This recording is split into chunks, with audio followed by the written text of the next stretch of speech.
안녕하십니까. 예. 계속해서 책의 해당 대목을 읽고 이야기를 계속해 나가도록 하겠습니다. 한번 잘 들어보시기 바랍니다. 그러나 최대한 구체적으로 적용해보자. 이를 생각해보라. 생계수단의 직업 말이다. 이것이야말로 예수의 제자의 삶에 초점을 두는 가장 분명한 길 가운데 하나다. 결정적으로 말해 예수의 제자란 내 일을 하되 그분이 하시는 것처럼 하는 법을 그분으로부터 배우는 것이다. 신약에는 이것이 예수의 이름으로 한다고 표현되어 있다. 내 일을 하되 그분이 하시는 것처럼 하는 법이라는 대목이 인상적입니다. 저는 아브라함의 하나님에서, 그러니까 우리가 뭐 보통 이렇게 쓰잖아요. 하나님 앞에 뭐 수식어로 여기 뭐 아브라함도 들어가고 다윗도 들어가고 여러 사람 들어갈 수 있죠, 그죠? 근데 이제 아브라함의 하나님에서 취할 것을 취하고 배울 것은 배우되 아브라함의 하나님이 나의 하나님이 돼서는 안 된다고 생각을 하곤 합니다. 아브라함의 하나님이 나의 하나님과는 다른 거죠, 그죠? 아브라함의 하나님과 나의 하나님은 같을 수 없고 또 어떤 면에서는 같아서도 안 된다는 것이죠. 만약에 아브라함의 하나님이 온전히 나의 하나님이라면요, 나도 아브라함처럼 혹은 아브라함 같이 그리고 아브라함의 특성대로 살아야 한다라는 것입니다. 저는 예수님께서 주 안에서 우리가 예수님을 닮아가면서도 동시에 주 안에서 나의 원형과 나의 특성을 찾아가는 것이 중요하다고 봅니다. 이게 잘못 이야기하거나 혹은 오해를 하면 그럼 뭐 예수님을 닮지 말고 예수님처럼 살려 하지 말란 말이냐, 뭐 너 이단이냐 로 생각하실 수 있는데요.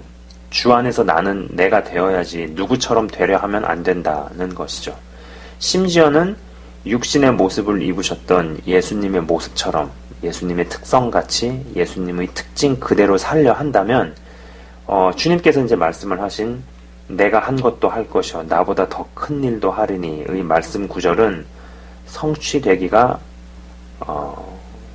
어려울 겁니다. 성취될 수 없을 겁니다. 똑같은 것을 심으면 똑같은 것이 나겠죠. 다른 것을 심어야 다른 결과가 나오겠죠.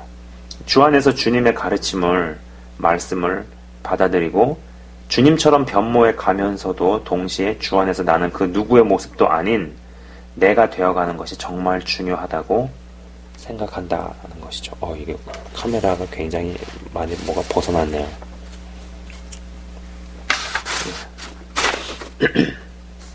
자, 또 다른 대목을 제가 읽도록 하겠습니다. 한번 잘 들어보시기 바랍니다. 중요한 점을 반복해 말하거니와 만일 제자도를 특정한 종교적 시간으로만 국한시킨다면 우리가 깨어있는 시간은 대부분 우리 삶에 찾아오는 천국의 임재로부터 단절될 수밖에 없다. 그 깨어있는 시간은 우리 일을 우리 마음대로 하는 시간이 될 것이다. 결국 우리가 일하는 시간, 그러면서 종교적인 일도 마찬가지라고 설명합니다. 결국 우리가 일하는 시간은 하나님으로부터 휴가가 될 것이다. 자, 제자도를 특정한 종교적 시간으로만 국한시킨다. 뭐 이런 대목이 있어요. 그러니까 제자도를 특정한 종교적 시간으로만 국한시킨다. 이런 대목이 있는데 그 대목이 좀 눈에 많이 들어옵니다. 우리는 일단요, 이 어둠으로부터 분리가 되고 나서 그 다음은 이 통합의 과정으로 가야 하죠. 실제로 영적으로 성숙해지면 성숙해질수록 통합형으로 간다라는 것입니다. 내 신앙과 내가 무슨 일을 할 것이며 경제활동은 어떻게 할 것이며 사회, 정치 이외에 여러 어떤 사회나 정치 이슈에 어떤 입장을 취할 것이며 등등과 결코 이게 분리될 수 없다라는 것이죠.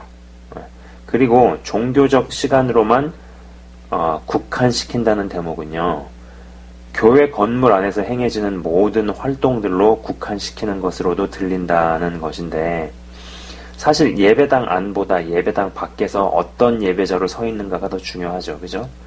저는 진짜 이 제자 훈련이라는 게, 예, 이 진짜 제자 훈련은 예수님께서 행하신 모든 것들을 다 하게 해야 진짜 제자 훈련이라고 생각을 합니다. 근데 이 교실에서 가만히 있어봐라. 이게 지금 보니까 너무 크게 잡혔구나. 그 교실에서 사람들만 모아놓고 성경 여기저기서 편집한 성경 구절들을 몇 주에 걸쳐서 가르치고 나서 수료증 하나 준 것으로 제자 훈련 받았으니까 제자다? 그래서 이건 좀 무언가 많이 부족하죠, 그죠? 무언가 많이 잘못됐다라고도 생각을 합니다. 예수님은 가르치시기도 하셨지만 영적 전쟁도 겪게 하시고 또 복음 전파 현장에도 보내게 하셨죠. 이게 되려면 이러한 어떤 종합적인 제자 훈련이 되려면은요, 내 교회 내에서만 시키는 교육이나 프로그램만 가지고는 어렵고 다른 교회나 다른 기독교 단체와의 어떤 연계 구조 혹은 연대 구조로 가야 비로소 제자도를 특정한 종교적 시간으로만 국한시키는 오류를 벗어날 수 있다고 봅니다. 그리고 실제로 현실적으로 교회 건물 안에 있을 때보다 교회 건물 밖에서 보내는 시간이 더 많고 더 중요하죠. 여러분께서는 교회 건물 밖에서 어떠한 예배자로 서 계시고 또 교회 건물 밖에서와 교회 건물 안에서의 행동과 말이 일치하나요? 한번 잘 생각해 보시기 바랍니다. 자, 이 대목도 한번 읽도록 하겠습니다. 한번 잘 들어보시기 바랍니다. 그분의 말씀에 거하려면 복음서를 깊이 있게 꾸준히 공부해야 하지만 그것이 전부는 아니다. 그 말씀을 삶으로 옮겨야 한다. 말씀 안에 거하려면 먼저 말씀을 알아야 한다. 말씀이 무엇이며 그 의미가 무엇인지 알아야 한다. 그러나 말씀 안에 진정으로 거하는 것은 실천을 통해서만 가능하다. 물론 처음에는 아주 미흡할 것이다. 아직은 헌신된 제자의 수준에 이르지 않았을 수도 있다. 그저 생각 단계일 수도 있다. 말씀을 삶으로 옮겨야 한다. 그리고 말씀 안에 거하려면 먼저 말씀을 알아야 한다는 대목이 와닿습니다. 네, 정말 그렇습니다. 말씀을 삶 속에서 살아낸 것만이 진짜고 그것만이 내 것이라는 생각입니다. 그리고 이 사람이 현실적으로 실제적으로 진짜로 강한 사람이라는 것이죠.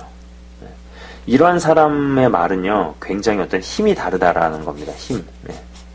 사실 어떤 면에서 가장 강력한 설교 준비는 묵상이나 독서보다도 손과 발로 살아낸 삶,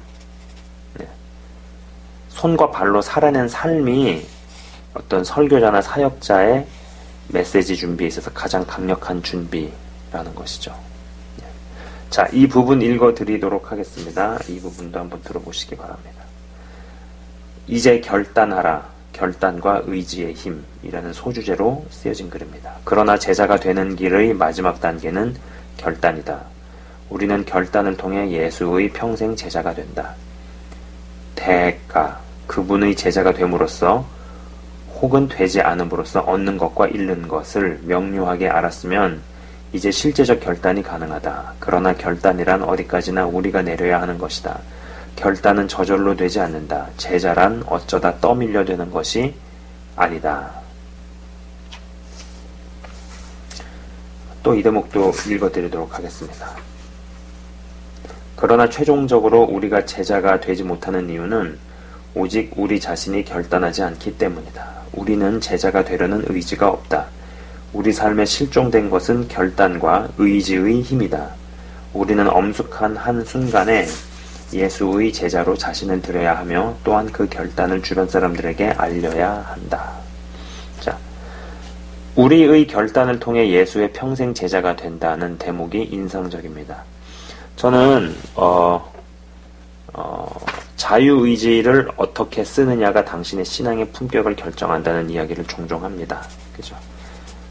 이 자유의지를 어떤 식으로 쓸 것인가가 각 개개인의 신앙의 품격을 결정한다라는 것이죠. 아직도 가끔 보면 하나님께서 마음을 바꿔주시지 않아서 죄 지었기에 이것은 하나님 잘못이다 는 식으로 반응하는 사람들이 있는 것을 봅니다.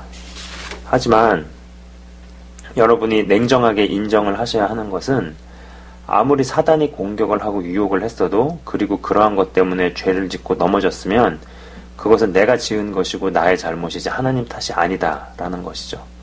하나님께서 어떤 마음을 주시거나 감동을 주시거나 깨달음을 주실 때 마음을 먹고 결단을 하고 실행에 옮기고 안 옮기고는 내 의지에 달려 있습니다. 내 의지에 달려 있죠. 읽어드린 대목에서도 결단이란 어디까지나 우리가 내려야 하는 것이라는 부분이 있습니다. 자,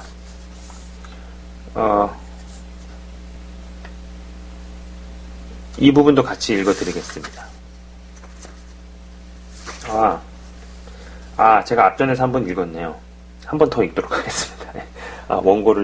원고를 쓴 부분 잠깐 제가 헷갈려가지고 착각을 했는데, 그러나 최종적으로 우리가 제자가 되지 못하는 이유는 오직 우리 자신이 결단하지 않기 때문이다. 우리는 제자가 되려는 의지가 없다.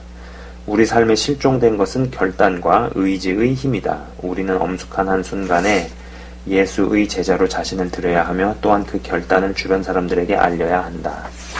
전 이 대목에서요, 이 결단, 그죠? 그리고 의지. 이게 안 보이네. 종이가 너무.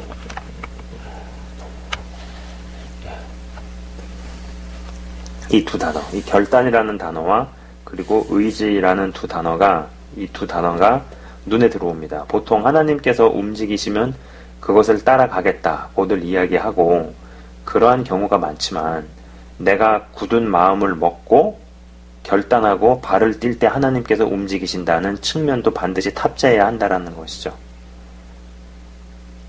그리고 그 결단을 주변 사람들에게 알려야 한다는 대목도 눈에 들어옵니다. 결단을 주변 사람들에게 알린다는 것은 내가 앞으로 이러이러한 것들을 할 것이고 또 저러저러한 것들을 하나님께서 싫어하시니까 두 번 다시 쳐다보지도 않고 끊을 거야 등의 말을 주변에 한다는 것인데, 이는 세상에서도 어떤 그 피그말리온 효과라 그래서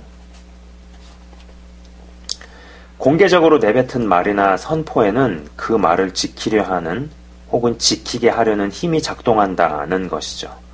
그래서 일반 회사 같은 곳에서도 사람들 앞에서 내년에는 매출을 이만큼 달성하겠습니다 라는 선포나 결의를 외치게 만듭니다. 여기에서 어떤 에너지가 실제로 발생한다라는 것이죠. 과학적인 실험으로도 많이 증명된 부분입니다. 세상도 어떤 말의 힘이나 선포, 그리고 사람들 앞에서 무슨 이야기를 하는 것이 어떤 에너지를 불러일으킨다는 것을 이해한다라는 것이죠. 자, 이 대목을 한번 또 들어보시기 바랍니다. 읽도록 하겠습니다. 다만 우리의 의지에 관한 한 그것을 부차적인 일로 삼아야 한다는 말을 하는 것이다. 제자는 어쩌다 생기게 하고 회심자 만들기에 의지를 두는 것이 아니라 회심자는 어쩌다 생기게 하고 제자 삼는 일에 의지를 두자는 것이다.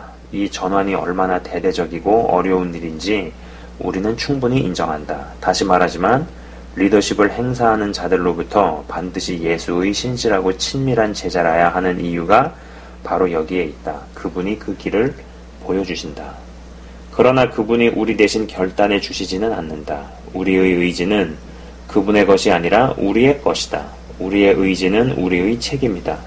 제자를 삼으려면 반드시 제자를 삼겠다는 의지가 필요하다. 지금 우리는 전임 사역자의 의무를 이야기하는 것이 아니라 친구이자 이웃으로서의 우리의 의무를 이야기하고 있다. 우리가 처한 자리가 어디이든 멀리서 지켜보는 이들은 물론 계속해서 우리의 말을 듣고 따르는 많은 이들이 우리를 통해 천국의 삶을 배울 현실적 기회가 주어진 데 대해 감사와 기쁨의 반응을 보이게 될 것이다. 읽어드린 대목에서 이제 회심자는 이 회심자는 어쩌다 생기게 하고 제자 삼는 일에 의지를 두자는 대목이 나옵니다. 저는 하나님께서 될 수 있으면 많은 이들이 구원받기 원하시지만 양보다 질을 더 따지시는 분이라는 생각을 자주 하곤 합니다. 예. 양보다 질. 원래 시험이라는 것이요, 사람을 합격시키기 위해서 존재하는 게 아니고 탈락시키기 위해서 존재합니다. 그죠?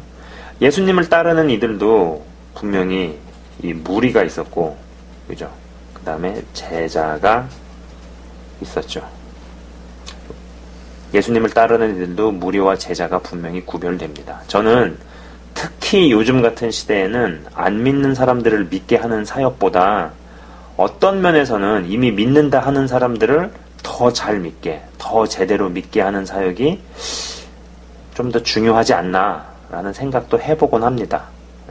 그리고 리더십을 행사하는 자들로부터 반드시 예수의 신실하고 친밀한 제자라야 하는 이유라는 대목이 등장합니다. 언젠가 아는 사람에게 배우지 말고, 무엇을 아는 사람한테 배우지 말고 무엇을 실제로 하는 사람에게 배워라, 배우시라는 이야기를 했었습니다. 제가 한 번은 어떤 부부가 이제 싱글로 사는 여자 목사님께 결혼 상담을 받는 것을 보고 조금 어이가 없었던 적이 있었습니다. 싱글로 사는 여자 목사님은 부부가 결혼 생활에 대해 상담이 들어오면 상담을 받지 말아야 한다는 생각이었죠. 가본 사람이 데리고 갈 수 있고요, 본 사람이 보여줄 수 있고, 아는 사람이 말할 수 있죠. 누군가를 깊은 세계로 인도하려면 인도자부터 먼저 깊은 세계로 들어가야 합니다. 그리고 또 여기 중요한 대목이 있네요. 그분이 우리 대신 결단해 주시지는 않는다. 우리의 의지는 그분의 것이 아니라 우리의 것이다. 우리의 의지는 우리의 책임이다 라는 부분입니다. 모든 것이 주님의 것입니다 라는 고백을 쉽게 합니다. 하지만 내 것인 의지를 내가 써서 모든 것이 주님의 것이라고 살아내고 보여내야 한다고 봅니다. 안 그러면 무슬림 사람들, 여러분 무슬림 사람들 보셨어요? 그 사람들이 항상 입에 달고 다니는 말이 하나가 있는데, 항상 입에 달고 다니는 그 말이 이제 인샬라라는 말이 있습니다. 인샬라. 인샬라, 이게 뭐냐면 신의 뜻이다 이거죠. 인샬라라는 말을, 근데 그 인샬라라는 말을요 항상 악용하고 오용하고 남용하게 된다라는 겁니다. 일하는 시간에 자기가 안 나타나고서도 신의 뜻이라면서 인샬라를 남발하면 뭔가 많이 이상하죠. 문제는 크리스찬이라 일컫는 사람들 중에서도 이와 같은 경우에 해당될 수 있다는 것입니다. 자, 여러분의 의지는 여러분 것입니다. 여러분이 잘 쓰고자 결단하고 움직이실 때 비로소 하나님께서도 도와주시는 부분 또한 있다는 것이죠.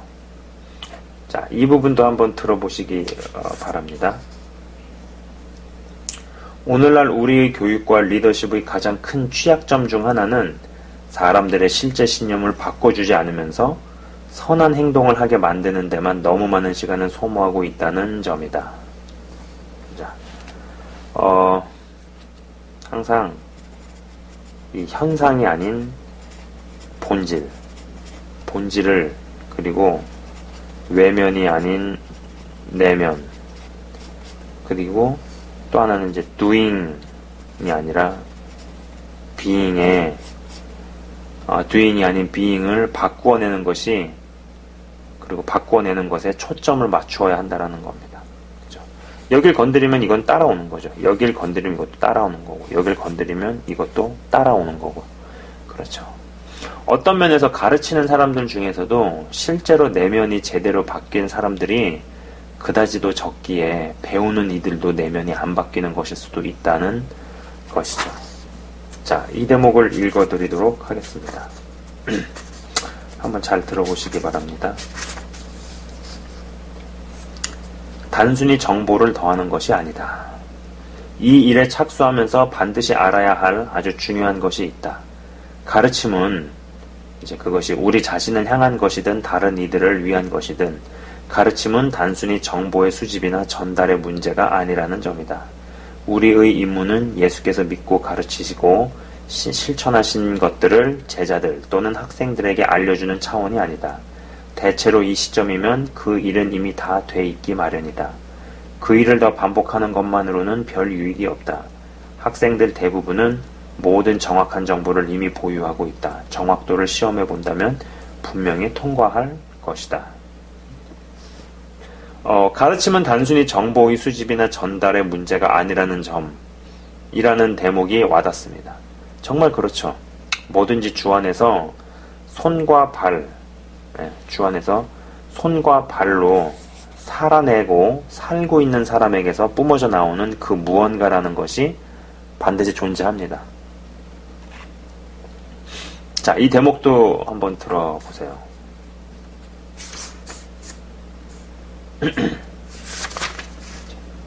읽도록 하겠습니다. 정답만 알면 제대로 배운 것으로 간주되는 것이 우리 문화다. 어떤 답이 맞는지 알기만 하면 된다. 나는 내가 가르치는 대학교 학생들에게 간혹 답안지에 쓴 답을 정말 사실로 믿느냐고 농담조로 묻곤 한다. 학생들은 언제나 웃는다. 답을 쓰는데 믿음은 필요하지 않음을 그들은 알기 때문이다. 믿음은 생활만 통제할 뿐이다. 자, 이 다른 부분도 제가 연이어서 한번 읽어드리도록 하겠습니다. 삼위일체의 실체를 믿는 유익은 정답을 안다고 하나님께로부터 A를 받는 그런 유의 것이 아니다. 뭔가를 믿는다는 것은 그것이 사실인 것처럼 행동한다는 것임을 잊지 말라. 다시 한번요. 뭔가를 믿는다는 것은 그것이 사실인 것처럼 행동한다는 것임을 잊지 말라. 2 더하기 2가 4라고 믿는다는 것은 곧 집안에 돈이나 사과가 얼마나 있는지 알고자 할 때 그 공식에 준하여 행동한다는 뜻이다. 그것을 믿는 유익은 산수시험에 통과하는 것이 아니라 현실을 훨씬 능숙하게 처리할 수 있다는 점이다. 잠시 동안만 2 더하기 2가 6인 것처럼 살아보면 금세 알 수 있다. 좀 재밌게 표현을 했죠. 그죠? 아는 것과 믿는 게 분명 다릅니다. 예. 아는 것과 믿는 것. 예, 분명히 다르다. 그죠? 내가 뭔가를 믿는다고 말하려면 행동이 수반되어야 한다라는 겁니다. 예. 내가 뭔가를 믿어. 그러면 아까 여기서도 나오잖아요. 그죠? 행동이 수반이 돼야 된다라는 거죠. 예. 그것이 사실인 것처럼 행동해야 한다라는 겁니다. 뭔가를 믿는다는 것은 그것이 사실인 것처럼 행동한다는 것임을 잊지 말라. 여기 나와 있는 걸 한 번 더 읽어보았습니다. 행동이 수반 안 되어도 안다고 말할 수 있죠.